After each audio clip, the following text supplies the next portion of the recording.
Hey there, and welcome to another TLDR video. With the coronavirus continuing to require the lockdown of the UK, many have called for Parliament to meet virtually after the Easter recess.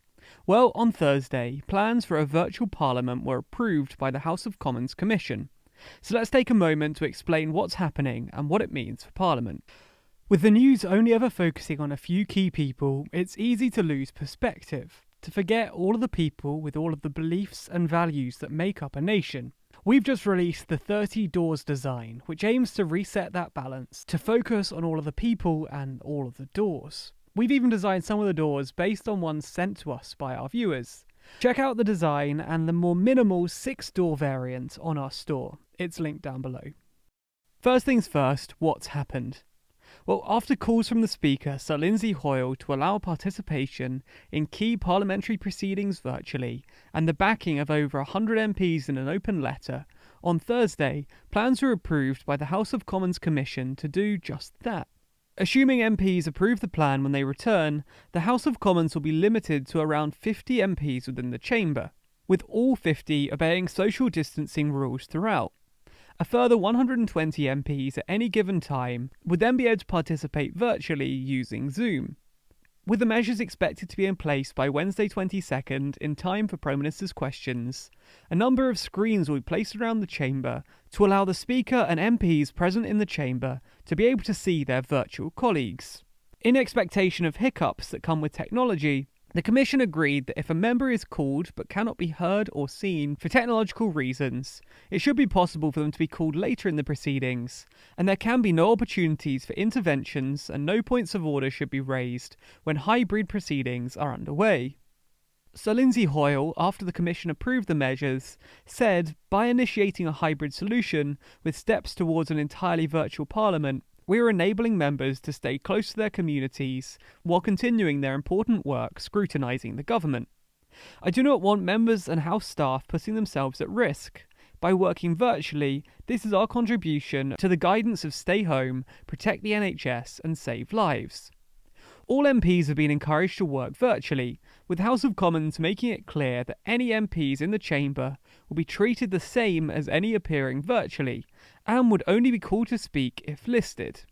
Now, some might be questioning why the House doesn't go fully virtual, and the reason is twofold. Technology like this comes with teething issues, so this hybrid solution is meant to be a transition, and workable with the current infrastructure. The Commission is working to replicate the system for debates on motions and legislation as quickly as possible. The second issue concerns rules around quorum, the number of MPs required for votes to be allowed. If there's any risk of division on a motion, at least 40 MPs must be physically present in the Commons.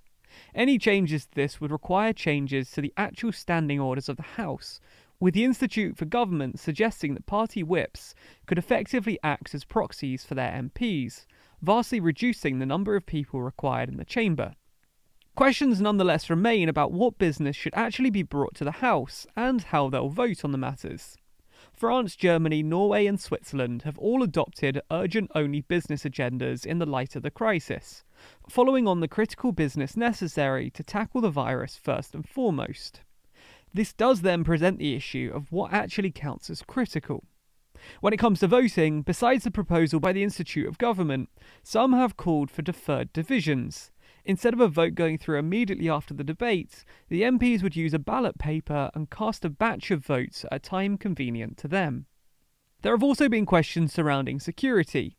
Concerns have been raised by researchers and security personnel regarding the government's use of Zoom, citing Zoom's non-standard type of encryption and the alleged transmission of data via China.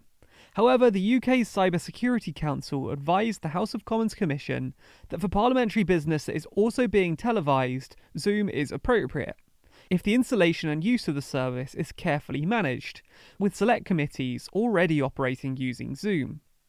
So what do you think? Is a virtual parliament something that's been a long time coming?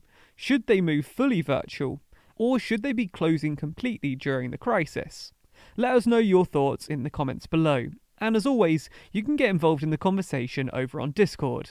If you want more updates on the coronavirus crisis and how the UK and other countries are responding, be sure to subscribe to the channel.